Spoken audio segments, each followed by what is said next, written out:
Hi and welcome to आवाज overdrive. मैं हूं दीपाली राणा और इस हफ्ते आवाज ओवरड्राइव में हम आपको दिखाएंगे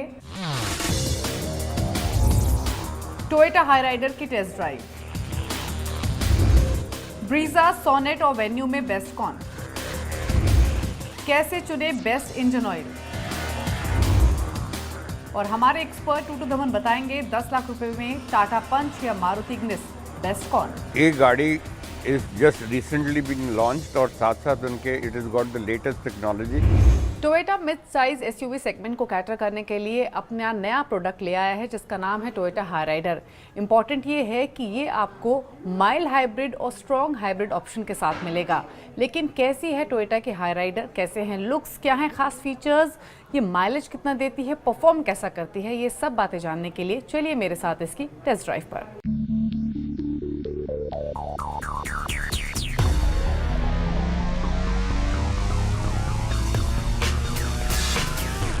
फॉर्च्यूनर और इनोवा सबसे ज़्यादा पॉपुलर कार है टोयोटा के पास, लेकिन अब टोयोटा नई ऑफरिंग लेकर आ गई है और इसका नाम है हाई राइडर। अब इम्पॉर्टेंट ये है कि टोयोटा हाई राइडर किस सेगमेंट को कैटर करेगी या फिर किन लोगों की बनेगी पसंद। Let's find out. Hyryder के बारे में सबसे पहले कुछ बेसिक बातें आपको बता देते हैं। दरअसल टोयोटा और मारुति के बीच का ये कोलैबोरेशन है जिसके तहत टोयोटा लेकर आ रहा है हाई राइडर और मारुति अपना ग्रैंड विटारा को लेकर आएगी।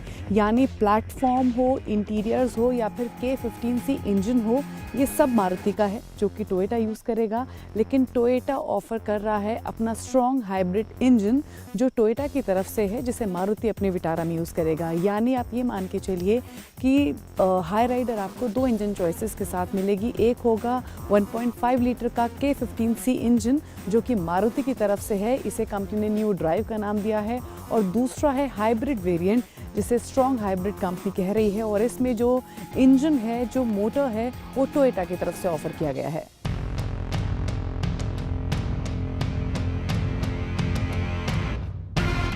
ग्रैंड विटारा के मुकाबले इसकी लेंथ स्लाइटली ज़्यादा है। ग्रैंड विटारा के जितनी ही इसकी विड्थ है, लेकिन हाइट के मुकाबले में ग्रैंड विटारा आगे है, उसकी हाइट थोड़ी सी आपको ज़्यादा मिलेगी। हालांकि लुक्स की बात करें तो फ्रंट में जो हाइलाइट्स हैं वो हैं मौजूद यहाँ ये स्लीक DRLs, और जिन्हें आप टर्न इंडिकेटर के तौर पे भी इस्तेमाल कर सकते हैं। और नीचे की तरफ आपको हेडलैम्प्स मिल रहे हैं। हेडलैम्प्स के चारों तरफ आपको क्रोम एलिमेंट दिखाई देगा, और इनफैक्ट DRLs के नीचे भी एक स्लीक क्रोम बेल्ट है जो लोगो तक जाती है ठीक सेंटर में, और यहाँ पर बीच में एक ग्लॉस ब्लैक फिनिश भी मौजूद है। इनफैक्ट इसका जो फ्रंट बम्पर है वो भी काफ़ी चंकी है। यहाँ आप ये डिज़ाइन देखेंगे, ये ग्रे इंसर्ट्स भी यहाँ पर दिए गए हैं बम्पर में। यहाँ आपको कैमरा भी दिखाई देगा। अगर आप साइड प्रोफाइल भी देखेंगे तो 17 इंच के अलॉय व्हील्स आपको इसमें मिल रहे हैं, और साइड से देखने पर आपको रियलाइज़ होगा कि ये काफ़ी बड़ी है। उसका एक क्रेडिट जाता है जो सी पिलर में भी ग्लास दिया गया है उसकी वजह से। साथ ही आपको विंडो लाइन पे नीचे की तरफ एक क्रोम बेल्ट मिल रही है पतली सी, जो कि सी पिलर तक स्ट्रेच होती है। अगर आप ओवरऑल डायमेंशन या साइज़ की बात करें तो एक अंदाज़ा आप इस बात से लगा सकते हैं कि जो साइज़ क्रेटा का है वही साइज़ आपको टोयोटा हाई राइडर में मिलेगा। अब क्विकली इसका टेल एंड देख लेते हैं। रेयर प्रोफाइल में आप नोटिस करेंगे कि जैसे फ्रंट बम्पर इसका थोड़ा चंकी फील देता है, वही चंकी फील आपको इसका रेयर बम्पर भी लेंड करेगा। यहाँ भी अगेन आपको बॉटम साइड पर ग्रे इंसर्ट ही मिल रहा है जो कि पीछे पूरे फ्रंट रेयर बम्पर को कवर करता है। इसका इनफैक्ट जो पीछे की स्टाइलिंग है वो अच्छी लगेगी आपको, क्योंकि यहाँ पे स्प्लिट हेडलैम्प दिए गए हैं, और जो एक पोर्शन है इस स्प्लिट हेडलैम्प का वो साइड फेंडर्स तक कवर करता है, और दोनों ही टेल लैम्प्स को बीच में कवर करती है ये क्रोम बेल्ट।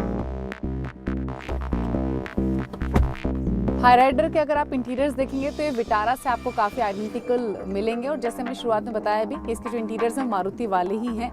काफ़ी सारे ऐसे फीचर्स हैं जो आपको मारुति की ब्रीजा XL6 जैसी गाड़ियों में मिलते हैं। For instance heads up display है, 9 इंच का टच स्क्रीन है, या फिर 360 डिग्री कैमरा है। ये तमाम फीचर्स इसमें दिए गए हैं। ओवरऑल लुक एंड फील की बात करें तो आपको डुअल टोन इसमें दिखाई देगी इंटीरियर्स में। डैशबोर्ड हो, सीट्स हो, या ओवरऑल लेआउट ही क्यों ना हो, ब्राउन और ब्लैक का इस्तेमाल किया गया है। ब्राउन लेदर है जो आपको डैशबोर्ड में भी दिखेगा, साथ ही डोर पैनल्स में भी मौजूद है जिसमें वाइट स्टिचिंग का इस्तेमाल किया गया है। साथ ही कुछ गार्निश यहाँ पर आपको मिलेगा जो इसको थोड़ा सा बेटर लुक लेंड करता है। अब अगर आप सेंट्रल कंसोल में देखेंगे तो इस स्क्रीन के नीचे आपको डेफिनेटली इवेंट्स मिल रहे हैं। यहाँ ये दो नॉब्स हैं जो कि टेम्परेचर कंट्रोल करने के लिए हैं और यहाँ भी कुछ बटन्स मौजूद हैं, अगेन ये भी क्लाइमेट कंट्रोल के लिए ही हैं। यहाँ नीचे की तरफ आपको एक USB चार्जिंग पोर्ट मिल रहा है और वायरलेस चार्जिंग का भी ऑप्शन है। अगर आप गियर लीवर के नीचे जाएंगे तो यहाँ आप देख सकते हैं 4 बटन्स मौजूद हैं। जो 2 बटन्स यहाँ दिए गए हैं ये बेसिकली वेंटिलेटेड सीट्स हैं तो उनको ऑपरेट करने के लिए हैं। ऊपर जो 2 बटन्स मौजूद है इसमें एक है ड्राइव मोड के लिए, इसमें आपको 3 ड्राइव मोड मिलते हैं और प्योर EV मोड भी है, यानी अगर आप सिटी ड्राइव कर रहे हैं, लो स्पीड्स पे चला रहे हैं तो आप प्योर EV मोड में भी इस गाड़ी को ऑपरेट कर सकते हैं। लेकिन कुछ और फीचर्स के तौर पे देखें जो कि आपको मारुति की बाकी गाड़ी में मिलते हैं, उसमें डिजिटल ड्राइवर डिस्प्ले है, स्क्रीन हेड्सअप डिस्प्ले की हमने बात की ही है, कनेक्टेड कार टेक्नोलॉजी आपको मिल रही है और साथ ही एक और इंटरेस्टिंग एस्पेक्ट है वो है इसमें मौजूद बड़ी सी सनरूफ जिसका साइज डिसेंट है। सीट्स कंफर्टेबल है, स्पेस भी डिसेंट है। रेयर पैसेंजर्स के लिए क्या है वो देख लेते हैं।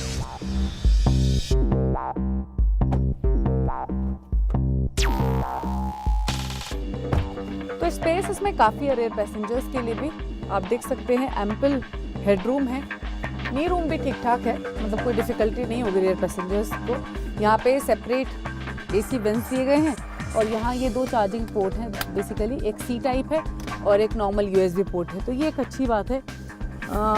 ये आर्मरेस्ट भी दिया गया है जिसमें आप ग्लास होल्डर्स भी मौजूद हैं और साथ ही लंबर सपोर्ट आपको तीनों सीट्स के लिए यहाँ मिल रहा है। सीट्स का कंफर्ट भी ठीक है। सेफ्टी की बात करें तो हाई राइडर में आपको 6 एयरबैग्स मिल रहे हैं, ABS with EBT, hill descent control, hill assist control, 360 degree camera, rare parking sensors, तो ढेर सारे सेफ्टी फीचर्स मौजूद हैं। हाई राइडर की इंजन कैपेसिटी और परफॉर्मेंस की बात कर लेते हैं तो 2 इंजन चॉइसेस आपको मिल रही हैं। एक तो मारुति वाला ही K15C इंजन है जो आपको ब्रीजा, अर्टिगा में भी मिलता है और XL6 में मौजूद है और अब हाई राइडर में भी मौजूद होगा। ये 1.5 लीटर का इंजन है जिसमें आपको 75.8 किलोवाट की इंजन मिलती है और जो टॉर्क है इसमें 136.8 Nm का है। लेकिन जो दूसरा ऑफरिंग है, हाइब्रिड ऑफरिंग जो है, जो ओरिजिनली टोयोटा की है, उसमें आपको 1.5 लीटर का इंजन तो मिल ही रहा है, साथ ही साथ आपको एक इलेक्ट्रिक मोटर भी मिलती है। अब बात करें परफॉर्मेंस की तो ये इंजन आपको ऑलमोस्ट 68 किलोवाट की पावर लैंड करता है और जो इसमें टॉर्क है वो 122 Nm का टॉर्क है। लेकिन इस इंजन के साथ साथ जो एक इलेक्ट्रिक मोटर भी इस गाड़ी में दी गई है जो 59 किलोवाट की पावर लैंड करती है और जिसमें 141 Nm का टॉर्क है। तो यानी ये आप मान के चलिए कि जो हाइब्रिड वेरिएंट है उसमें इंजन और एक मोटर दोनों का कॉम्बिनेशन आपको मिल रहा है जिसमें जो कंबाइंड आउटपुट है वो 85 किलोवाट के आसपास का आ जाता है। तो एक एनहांस्ड परफॉर्मेंस और एक एनहांस्ड फ्यूल एफिशिएंसी आपको हाइब्रिड वेरिएंट में मिलेगी। लेकिन हाँ, डेफिनेटली कीमत भी ज़्यादा चुकानी होगी। टोयोटा का दावा है कि जो उनका हाइब्रिड वेरिएंट है वो 27 से 28 किलोमीटर प्रति लीटर तक का माइलेज लैंड करेगा। आज हमारे साथ स्ट्रॉन्ग हाइब्रिड वेरिएंट ही है, इसे हम चलाकर देखेंगे और आपको बताएंगे कि कैसा परफॉर्म करता है ये और इसकी फ्यूल एफिशिएंसी क्या वाकई वही है जो कंपनी क्लेम कर रही है या फिर नहीं।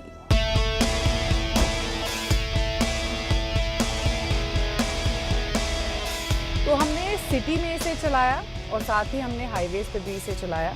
तो सिटी ड्राइव में आप इस गाड़ी के साथ कंफर्टेबल फील करेंगे क्योंकि इसकी हैंडलिंग कंफर्टेबल है, स्टीयरिंग लाइट है, इंजन इसका रिस्पॉन्सिव है।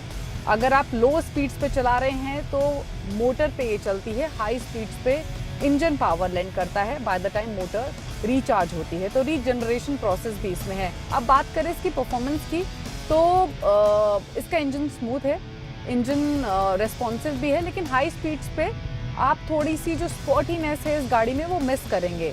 मतलब थोड़ा सा और रिस्पॉन्सिव ये फील कर सकता था। मतलब इमीडिएटली अगर आप एक्सेलरेट करेंगे, रश करेंगे तो कहीं थोड़ा लैग आपको ज़रूर महसूस होगा। बट हाँ, सिटी ड्राइव के लिए ये एक परफेक्ट प्रोडक्ट हो सकता है।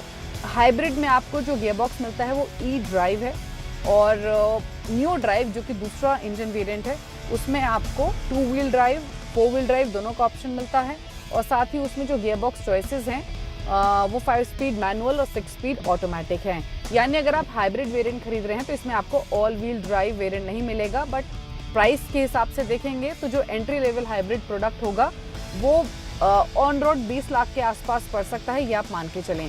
तो ऑल इन ऑल अगर ओवरऑल ड्राइव एक्सपीरियंस को सम अप करना हो तो आप ऐसे समझ सकते हैं कि पावर डिलीवरी इसमें डिसेंट है, राइड क्वालिटी भी इसकी अच्छी है। इंजन थोड़ा और रेस्पॉन्सिव हो सकता था, वो पंचीनेस आप थोड़ी इंजन में मिस करेंगे। बट हाँ, एक ऐसी गाड़ी जो कि फ्यूल एफिशिएंट है, आपको डे टू डे ड्राइव के लिए काफ़ी अच्छा एक्सपीरियंस ऑफर करेगी, उस पर्सपेक्टिव से ये एक अच्छा प्रोडक्ट है। तो जिन लोगों को इलेक्ट्रिक गाड़ी की तरह एक किफ़ायती गाड़ी चाहिए लेकिन रेंज की कोई एंजाइटी नहीं, तो उनके लिए टोयोटा हाई राइडर एक अच्छा ऑप्शन हो सकता है। वक्त हो गया एक ब्रेक का। ब्रेक के उस पर आपको दिखाएंगे कॉम्पैक्ट एसयूवी सेगमेंट में बेस्ट कार कौन सी है।